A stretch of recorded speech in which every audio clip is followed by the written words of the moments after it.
All right, good afternoon. Hello. Welcome back. It is 12:30 on the clock. And what better time to be here than now? It is your favorite show, which is the midday show on your number one talk radio station, Lagos Talks 91.3. Right now, we're about to commence. You can tell I'm excited, right? Hey. One of my favorite ever. One of my favorite programs. We're about to commence, rather kick off with the reminder of the midday show. We're going to be kicking off now with parenting today. Now, if you are aspiring to be a parent, perhaps you want to plan ahead, or better still, if you're a parent right now, this is one show you should never miss. Same with other shows, but hey, find out how you can be a better parent. We know that you are a parent, but you might look at your children now like, oh, they're kids, but you're raising adults, future adults, people who are going to be, the smallest unit of society, who will contribute to society, and the list goes on. Find out how you can be a formidable parent. When it comes to parenting, no one is perfect, but you can gain perfection, or rather the closest thing to perfection, because here my co-host is an expert when it comes to parenting. I'm speaking about someone who is the CEO of Lagos Moms. I know you must have come across her at different points in time across social media. On social media platforms, and more so, I like to call her the CEO of Global Moms. Now, she is an amazing person. She's an expert, and she's one person who teaches, or rather reminds us that, hey, you don't need a cane to send your point across.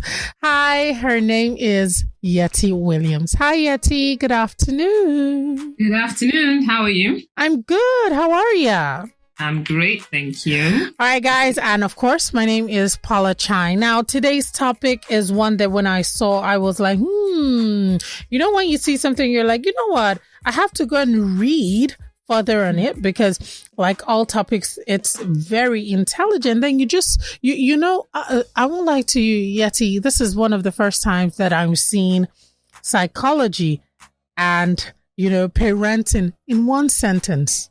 I will tell you the truth. So today's topic is how we can use positive psychology to be more effective parents. And I love this. I love it. I'm here for it. So without even wasting your time, please let's dive right in, because I came across a story of an inventor, one who is, credited with so many great inventions. And guess what? His mom made use of this. I'll be talking about that later, but hey, you get the center stage. Yeah. Thanks, Paula. It's always great to be here. And yes, absolutely. This conversation, like you said, every single week we talk, it's always amazing. But this topic is so critical, because when you think of psychology, you're not necessarily, first of all, thinking pairing it with positive, and neither are you thinking about it with parenting all together in the same sentence. Okay. So before we even break down what positive psychology is, how parents can use it, and why we're talking about it, I want us to step back and say the reason we're doing all of this and having this conversation week in, week out, day in, day out, is because parenting can be more effective, right? Okay. Parenting can be more intentional. We have research, scientifically backed research, not just about, but I was raised that way and I turned out fine. So what are you on about? Are you really fine if we measure everything? So if we look at it from that perspective, and we have a lot of research now, science-based, qualitative surveys following certain people. There are some longitudinal tests that have followed certain people for like 10, 15, 20, 30, 40 years. Abroad, they have money for research that they will take their time, of course, to really follow people to see what are the elements that make people successful in life all around. We're not talking about just money or just academics, but what does it mean to live a full life, right? And all the challenges we're seeing with mental health, for example, we don't want to get to the point where there's a mental health challenge and then we have to start fixing the issues, right? So is that something we can do as a family, as a nation, as community, to get to a point where our children have a resilience when it comes to their mental health, so that we're not talking about undoing damage? Oh, okay. Yeah. So now I want to explain what positive psychology is, right? So it's a branch of psychology that focuses on how to understanding and promoting psychological well-being, happiness, and optimal human functioning. It focuses on strengths and the behaviors that allow somebody to live a life of meaning, to build resilience, and to be able to stay positive. When we say positive psychology, we're not saying that means you'll never face drama or you won't face challenges.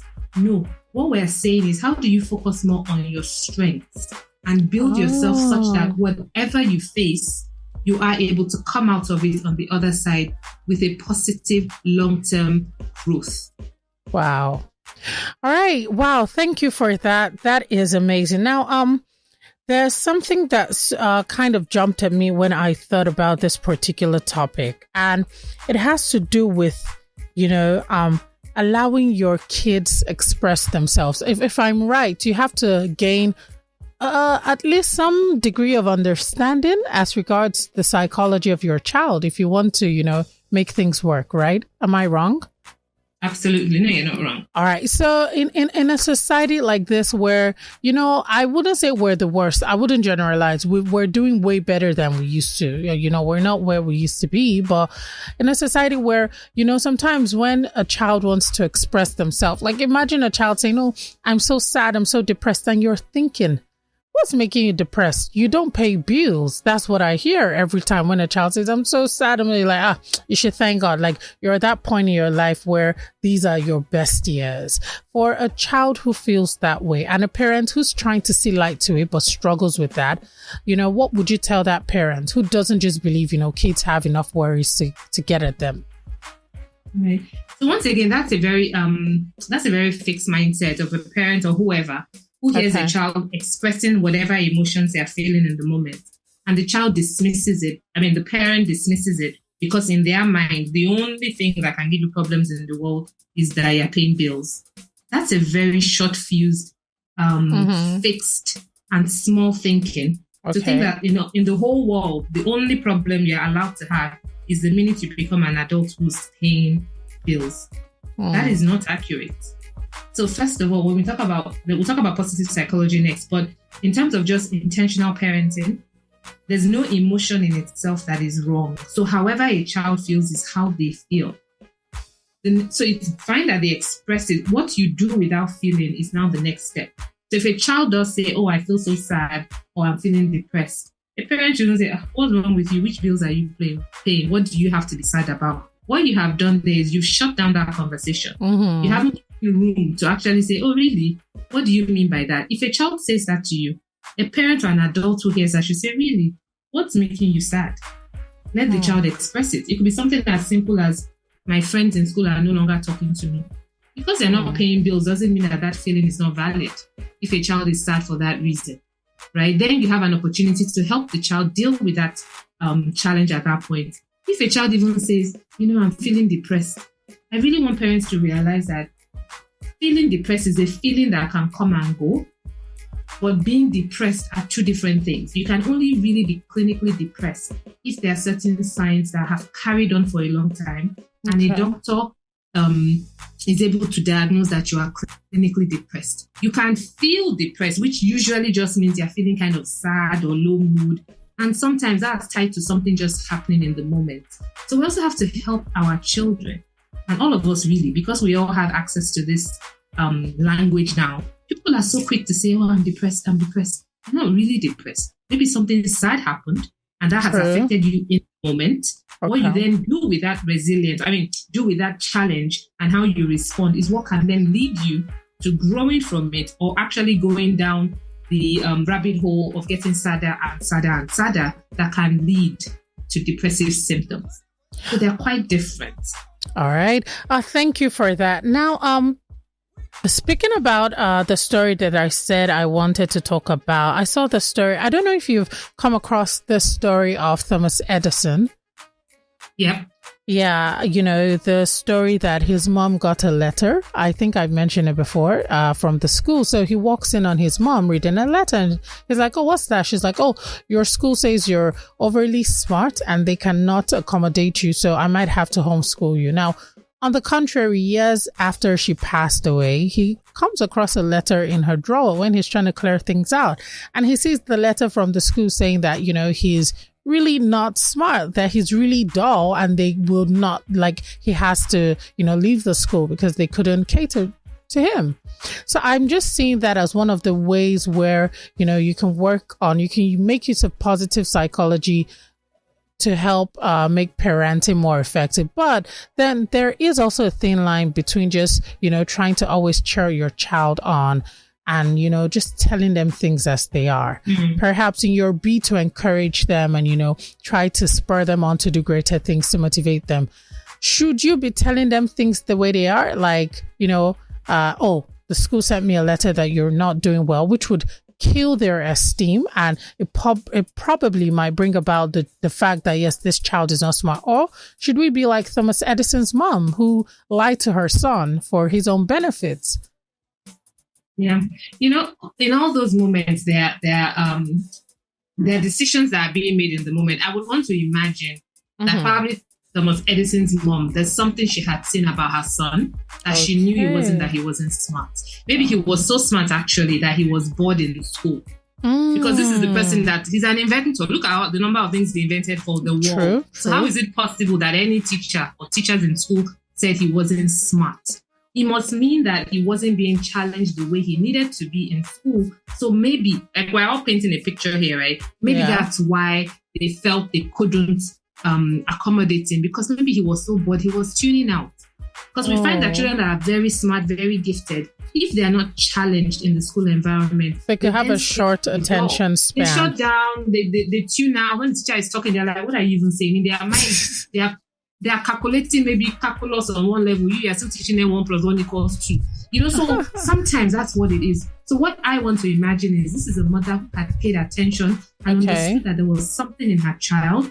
And she knew that maybe that letter, maybe she had already had meetings with the teachers and thought, these ones don't understand my son. If they understood him, they would know that maybe he's da-da-da-da-da, right?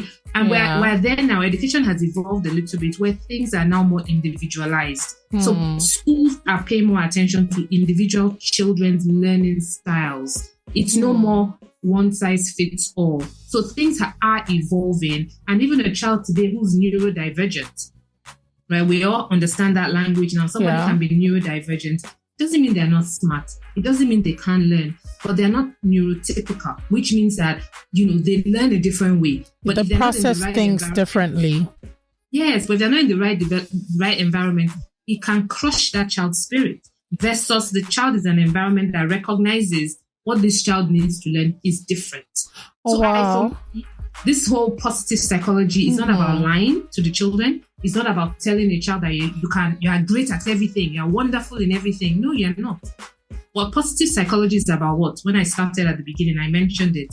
It's about focusing on strengths. Yeah, as opposed to their flaws or highlighting their flaws. Yes. Oh, that is amazing. Everybody has strengths. You don't just have to be a guardian. I feel like we're all parents at heart. It doesn't have to be your child. You might be playing the role of guardian to a kid, or more so just an aunt, an uncle, in whatever form, even a grandparent. Yes, it will shock you. You still need to learn, because it is a never ending process. No one knows it all. However, thankfully, I have the closest person to perfection as regards that, a parenting expert who's here with me, joining virtually, Yetty Williams, who is the CEO of Lagos Moms. Hello, good afternoon.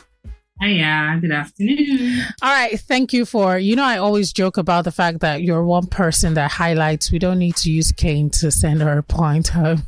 But to parents who are listening, you might want to join in. So let me invite you to join Yetty and I on this one. You can actually join in on the conversation. Now, if you want to do that via Twitter, our handle is at Lagos Talks 913. You can do that using the hashtag parenting today. Find out how you can be a great parent every single day, not every other day, plus today. And if you want to join via WhatsApp, here is the number for WhatsApp line 0809 234 5913. Send your questions, send a voice note, send your messages. She's going to be here to take all of them. Thankfully, it is free. And if you want to join via the phone lines, here are the numbers to call: 0809 234 5913, 0809 222 0913, and the women only line for the mothers, the aunts, the grandmas, and every other woman who's just a mom at heart. You can call on 0809 1913913. Now back to the conversation. Can I ask you if you can kindly explain how we can make use of positive psychology and enhance our parenting? Because some people like me, I would love details, like just bullet points that I would try to adhere to. So if you can kindly take us through that would be lovely. Fantastic. So we've talked a little bit about what positive psychology is, right? It's about focusing on strengths. But another main part of it is positive psychology has two sides to it. And most people are either optimistic or pessimistic. Oh, really? Yeah. So an optimistic person. So when it comes to raising children, there are three main areas. As I just recently read the book by Martin Seligman, who is the founder or the father of the arm of positive psychology. Okay. Right? So the book is about the title is Learned Optimism. And it's basically breaking it down that you can learn to be optimistic. So positive psychology is looking at the science of optimism. Being optimistic means that when something happens, whether good or bad, you have a way to process it. You see it as, okay, let me have an explanation. This happened that was great, fantastic. I can celebrate it. This happened that wasn't great. I can also learn from it. People who are optimistic have a view, have a growth mindset, right? They see that, okay, I can learn from this. Failure is feedback. All of those things we say. But the truth is how we process it in our day-to-day. A child learns whether or not to be optimistic or pessimistic from their parents. And there are three ways parents affect this. Let me quickly highlight those three ways. One is the type of comments or the type of things a child hears every day from parents plays a large part on how that child grows. So if a mistake happens and the parent is very critical, whether to themselves or to the children or people around them, the child starts to learn that I'm either good or I'm bad. So children are picking up the language they're hearing from the house all the time. And the research shows that if a mother is optimistic, guess what? Wow. It's more likely that the child is optimistic. Really? Does it, is this based on DNA or just behavior? Oh, really? Research. They've done it with, remember I mentioned longitudinal studies before. Yes, where they traced people for a long time. They found over a lot of data sets that they've done. They've done control group. They've done they've done the science. They see that a child's likelihood to be more optimistic, they find that it tallies more with if that child's mother is optimistic. Oh, so my kids are lucky in advance. Wow, that's so great. Exactly. So, but at the same time, the science shows that if you are a pessimistic person, you can actually learn optimism using positive psychology. Oh. So this is one way it plays a part in your parenting. What are you saying in the house every day? When they don't get a good grade, do you abuse them and say you're so stupid? What's wrong with you? Wow, true. Your classes have two heads. Or do you say, okay, what happened here? What can we do to make, for things to be better next time? And if your child, many parents will focus on weaknesses. Look at you. You got C here, D here, E here. Or maybe the child got an A in art. Also celebrate that A. Okay. Don't only immediately focus on the negative. Okay, makes a lot of sense now. Okay. Yeah, Because absolutely. Sometimes in our bid to attain perfection as regards our kids and their academics, we focus on some key subjects that we think, math, English, science. So this would determine a better outcome and degrees in life and all of that. As opposed just mentioning when you just made mention of art, and I'm like, right there and then, everyone's not a doctor. Your child might be an artist. So that is amazing. Wow. I'm going to start looking closely. It's like trying to measure a fish by whether or not the fish can climb a tree. The fish will never, ever be able to climb a tree.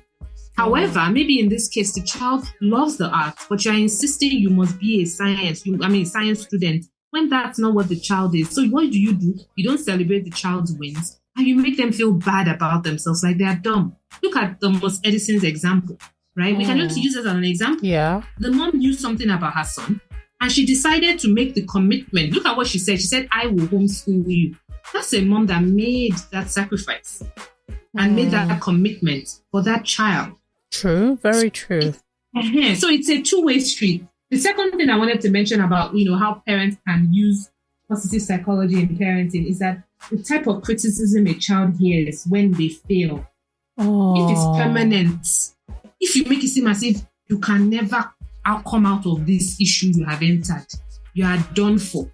That child learns that when a problem presents itself and they mess up, they are stuck forever. Oh, wow. So it's about the language as a parent. A child is going to fail. We fail on a daily basis in one way or the other.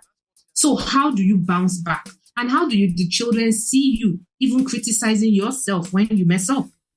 Do you say, I'm so stupid. I'm not good for anything. These are very critical words that if a child hears that all the time, whether you're saying it to yourself or to them, they're picking up those things. Versus saying, oh, look at that. You were trying to pour water in a cup and you spilled it all over the floor.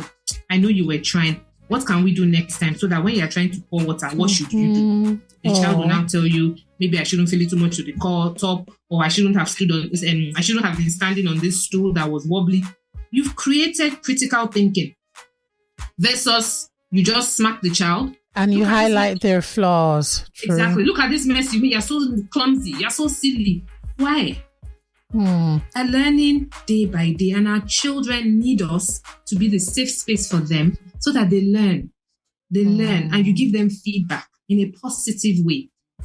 Wow. Now, please, I love that you mentioned feedback in a positive way. Can you kindly highlight, elaborate on that? Because a lot of parents, when you're upset with your child's action, right, and you're trying to scold them, some people see scolding as the only means of correction when addressing an issue. So in a bid not to, be too soft, but then not overly hard, can you just elaborate a little bit as regards the word feedback, trying to understand the reason for their actions, why they didn't, then going on to let them know why it's not going to be acceptable. Can you just, give us a little detail about that? Sure. So, it actually goes to another topic we've discussed before, which is positive discipline. Right? Most people are like, positive discipline. How can that go in the same sentence? And the reason discipline can be positive, or it should be positive, is because when you are disciplining, you are correcting the behavior. You're highlighting why a particular behavior doesn't work. And you're trying to show and model to that child what the right behavior is. I know it sounds like big English, but the truth is all of this is happening in a few seconds.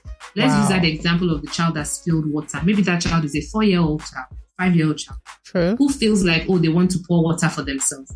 They've been watching people around them pour water from a water jug, right? Every day. And maybe this particular day, the child just feels like, you know what?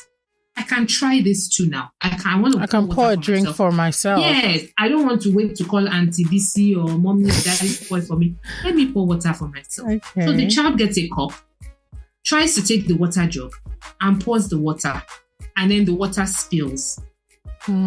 Wow. The average person who's not thinking about how am I going to teach this child how to pour water properly in the future, because the truth is you don't want that child to always be looking for you to get water, right? That's the truth. True. This child is indicating to you at this age that they are willing to try this. Number one, they made a mistake because maybe the jug was too heavy for them. Maybe the cup was not stable. There are so many scenarios that could have happened that made the water pour. You also want to teach the child that the reason you need to be careful is because water is dangerous. If water pours on the floor and you slip, you can fall, right? True. You can hurt yourself. And you don't want that. Exactly. So rather than just slap that child or smack that child or quote and unquote scold that child, you can say, look at what you've created a bit of a mess. Look at what happened. What were you trying to do? Even just doing that alone allows the child to say, I was just trying to pour water for myself because Auntie Bimbo was not in the room and I was really thirsty. Right? I said, okay. But next time when you want to pour water, see what you have caused now. It's a mess. Now Auntie Bimbo has to come and clean it. Next time you want to pour water, make sure you ask somebody to help you or be careful. Do you see what I mean? Then you're processing it out. If you smacked, the child started crying, you scolded the child. You frightened them. Yes, you frighten them, you hiss, because now all I'm thinking about is I have to mop clean the up. Give the child the mop to join you in cleaning the floor. Do you understand? Yeah. You actually taught that child, next time they want to pour water, they are going to think, oh, okay, can I do this myself right now? This could be the outcome. Exactly. Yes. So that for me is an example of what feedback means. And I'm using that 5-year-old child. But guess what? Your children on a daily basis are going to quote and unquote test you. Really? Because they are learning. They True. are figuring it out. So they are bound to make mistakes. It's our job to sit back and think, how am I teaching them lifelong skills so that they know that next time this presents itself, they know how to act. That's what positive discipline is, really, in a nutshell. Oh, wow. Thank you so much. That is amazing. Miss Yetty. Hey. All right. you know, I'm awing and sighing because, hey, have you filled the form? Have you signed the papers? You're yet. But in the meantime, thank you for reminding us. And I remember very well on positive discipline. And this is just a reminder as regards how all of this is connected in order for you to be a great parent. Now, for listeners who want to join, I have a message or a request from Atemi. Atemi from Ebutemeta says, good afternoon, Miss Yetty and Paula, not Paula. So Atemi says, please permit me to ask if you can just give us, as Paula said, bullet points to learn from. All right. Okay. So Atemi is asking for bullet points as regards, the use of positive psychology for parenting. Okay. No problem. So in terms of bullet points, let's start to summarize. The first thing is, you know what? You want to make sure that when something happens or goes wrong, you are not overly critical. You're not just thinking that this child was just out to frustrate your life. Oh, right? Okay. So even if you're having a bad day, you don't take it out on them. You don't say you're stressing me. Or think that the child was purposely just trying to frustrate you. Why would you think the child just woke up in the morning and said, you know what? I'm just going to frustrate mom and dad today. No. So a simple bullet point is when something happens, don't react. Okay. Pause. Just pause and say, okay, this happened right now. Take a deep breath.